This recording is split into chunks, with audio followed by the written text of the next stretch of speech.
I'm 76 years old, and I have lived alone in this house for 7 years now. The first thing that ever made living alone easier cost me $2 at the hardware store. A little plug-in light for the hallway. That was all, and it gave me back my evenings. Before that light, I was in bed by 7 because a dark house makes a coward out of anybody. Tonight, I'll give you 13 tiny habits that made living alone after 70 so much easier. Not brave changes, not new beginnings, small ones, the kind you can start before bed tonight. A light in the hall, a radio at breakfast, one good knife, a card on the fridge door, a neighbor who keeps your spare key, the walk to the store, a proper chair with a lamp by it, and an evening you close the same way every night so the day has somewhere to end. None of it is clever. Every one of them I learned late, and I wish I'd learned them sooner. So put the kettle on, sit yourself down, and let me hand them to you one at a time. First, so you know who is talking to you, let me tell you plainly what I am not. I'm not a doctor. I'm not any sort of expert. I have never given advice for money. I'm a woman who married at 22, raised 2 children, and worked behind a counter. 29 years at a dry cleaner, taking in other people's coats and handing them back. My husband Raymond died on a Tuesday in November, and the house has been mine alone since. My knees complain when the weather turns, and I take the stairs one at a time, holding on. So I'm not standing above you telling you how to live. I'm sitting at my own kitchen table. And everything I'm about to say, I learned by doing it wrong first for a good long while. Here's the mistake I carried those first 2 years, and it cost me more than I like to admit. I thought living alone was something you got through with willpower, like holding your breath. I thought if I could just be strong enough about it, the empty rooms would stop bothering me. And I thought the answer, if there was one, had to be big, a move, a companion, a dog. My daughter wanted me in one of those apartments near her with a buzzer and a parking space. I kept saying no, and then lying awake at night wondering if I was a stubborn old fool. What I never once considered was that the answer might be small and dull and cheap. A house doesn't turn back into a home all at once. It turns back one little habit at a time. Willpower is a poor plan for a Tuesday afternoon. Willpower runs out around 4 o'clock. A habit doesn't. A habit runs on rails. You don't decide it. You just do it, and it carries you. That's the whole secret, honey, and there isn't a second one hiding behind it. 13 small things I do without thinking now that make this quiet house easy to live in. Some will fit you and some won't, and that's fine. Take the ones that fit and leave the rest. Let's start with the cheapest one, because it changed more for me than anything else did. The first habit is a night light in the hallway, left burning from dusk until morning. For 2 years, I lived in a house where the dark started at the edge of my lamp and won. When evening came, my whole world shrank down to one chair and then to the bed upstairs. I'd go up at 7, not because I was tired, but because the dark rooms had beaten me again. Then I bought that little plug-in light for $2 and put it in the hall by the stairs. That night, the hallway was soft and gold instead of black, and I stayed downstairs until 10. $2 gave me back 3 hours of my own evening every single night since. If you take only one thing from this whole video, buy that light on your way home tomorrow. Second, I turn the radio on at breakfast and off again when the breakfast dishes are done, not the television. The television will keep you company all day and salve with the day doing it. The radio is people talking about the weather and the roads the way people do in a kitchen. For 20 minutes, there are voices in my house, and then there's quiet, and the quiet is mine. Company on purpose at a set hour is a different animal from noise that never stops. The third one is shoes, real shoes, on my feet, laced up, before 9 in the morning. Slippers are a lovely thing, and they will keep you in this house until Thursday if you let them. When I put shoes on, some old part of me understands that the day has properly started. I don't always go anywhere, but I could, and my feet know it, and that turns out to matter. It's the smallest lie you can tell your own body, and your body believes it every time. Fourth, one good knife, kept sharp. Not a set, not a whole block of them. One. I cooked for a family for 40 years, and then I nearly stopped cooking altogether. Sawing at an onion with a dull blade for one person will put you off food for good. Raymond's old knife went to the man at the market who sharpens things, and came back singing. Now supper for one takes 11 minutes and feels like something I did, not something I skipped. The fifth is the plate. I eat at the table, off a real plate, with a jar of flowers on it.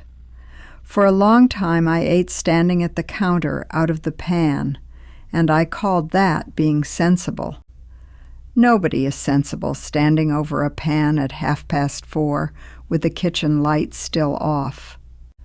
Now I set one place, one plate, one fork, one glass, and whatever is blooming in the yard.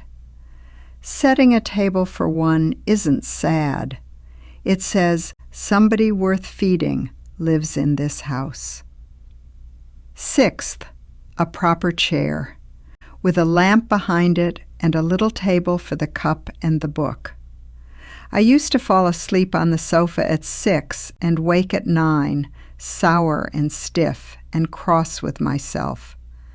A sofa is for company. With no company in it, a sofa is just a place to lose your evening. So I bought a firm chair at a secondhand store for $30 and set it by the window. That chair is where I read, where I write letters, and where I've done my best thinking since. The seventh habit sounds like nothing until you've lived it. Everything gets one home. Keys on the hook by the door, glasses in the blue dish, bills in the basket on the shelf. When you live with people, losing things is annoying. When you live alone, it frightens you. You stand there hunting for your reading glasses, and a nasty little voice starts asking questions. Now nothing is lost, so that voice has nothing to say, and my mornings are 20 minutes longer. Eighth, the card on the fridge. One job for each day of the week, written out in pencil. Monday, the sheets. Tuesday, the shopping. Wednesday, the bank and anything that needs a stamp. Thursday, I clean one room, not the house. Friday, I telephone somebody. The weekend is mine. Before that card, everything needed doing all the time, and so nothing ever actually got done. Now the day comes with its own small orders, and when the job is finished, the day counts. The 9th habit is walking to the store, most days, for 2 or 3 things at a time. I could drive once a week, fill the back of the car, and not speak to a soul for 6 days. Instead, I go down for bread and milk, I'm gone 40 minutes, and I see 9 or 10 faces. The girl at the register knows how I take my tea. The man with the beagle tells the same joke. None of that is friendship. All of it is being a person in the world, which is nearly as good. 10th, and I put this one off for years out of pride, a neighbor who keeps my spare key. Her name is Pearl, she's 61, and she lives in the house with the yellow door. She has my key, I have hers, and there's one small agreement between us that costs nothing. If my kitchen blind is still down at 9 in the morning, she knocks. That's the whole system. It took me 2 years to ask, because asking felt like admitting I was old and on my own. Now I sleep better than I have since Raymond died, and Pearl says the same about her side. The 11th habit is the one I fought hardest. I call them instead of waiting to be called. I spent one whole winter sitting beside a telephone, keeping score, and losing every day of it. Waiting by a phone will turn a loving mother into a bitter one faster than anything I know. So now I ring on Friday, I keep it short, and I hang up first, while it's all still warm. Short and often beats long and resentful, and the one who gains most from that is me. 12th, the evening ends the same way every night, and the sameness is the entire point. Dishes washed and put away, kettle on, the chair, the lamp, one chapter of whatever I'm reading. Then I turn off the downstairs lamps, leave the hall glowing, and say goodnight out loud. It sounds foolish, a woman saying goodnight to an empty house. It isn't. It closes the day. A day that ends properly doesn't follow you upstairs and sit on the end of your bed. And the 13th is a notebook by the bed, with one line written in it before I sleep. One good thing from the day. That's all. It doesn't have to be big, and it usually isn't. Pearl's roses, bread still warm, a letter from my grandson with a spelling mistake in it. On a bad day, it takes me 10 minutes to find one, and the finding is the whole exercise. Last winter, I read back through a year of those lines and cried because it had been a good year, and I'd walked all the way through it telling myself that nothing was happening to me at all. Now let me show you what these look like on a real week, because a list is easy and a Tuesday is not. Take the worst kind of day, the sort where you wake at 5 and the house is like a held breath. Last February, I had a run of them, one after another, the way bad weather comes in off the hills. Shoes on before 9, sitting on the edge of the bed, doing up the laces very slowly. Radio on with the eggs, off with the washing up. The card said Tuesday, so Tuesday meant shopping. I walked down in the cold, bought more than I needed, and carried it home in 2 bags. By the time the kettle went on, the morning had a shape, and a shape will hold a person up. I hadn't felt any better. I'd simply been carried, and some weeks that's the entire job. Then there was the night in October when the power went out on our whole street at once. No light in the hall, no lamp, and I sat in my chair in the dark, feeling every year of my age. And then I heard Pearl at my door with a flashlight, because she'd counted the dark windows. We drank tea by candlelight until 11, and she told me about her son who doesn't write. 2 women laughing in a black kitchen. I'd have missed that if I'd been too proud to ask. My daughter Ellen came in the spring and stayed 4 days, and she watched me the whole time. She's the one who wanted me in that apartment near her, with the buzzer and the parking space. On the last morning, she stood in my kitchen and said, "Mother, you have a life here, don't you?" And she hasn't said another word about the apartment, not that visit and not since. I never argued with her. I'd just been living in front of her, and the living did the arguing. My friend Doris lost her husband last year and telephoned me in the middle of a bad afternoon. She said, "Tell me what to do." And I could hear that she meant something enormous and impossible. I said, "Buy a nightlight and put it in your hall, and set a chair somewhere with good reading light."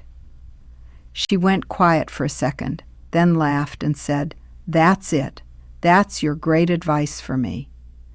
I said, "Yes, that's it. Start with the cheapest one.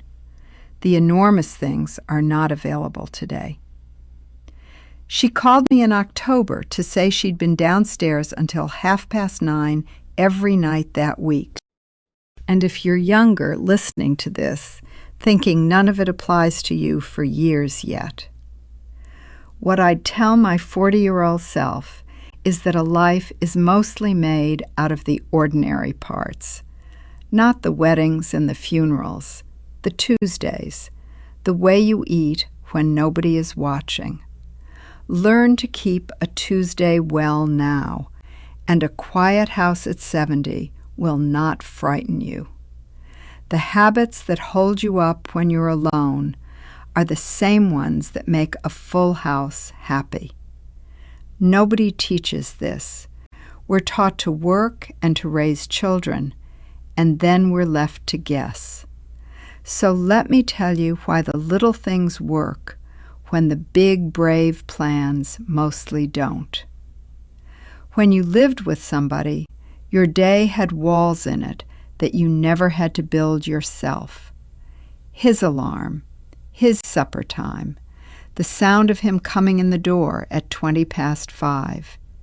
You didn't make that structure.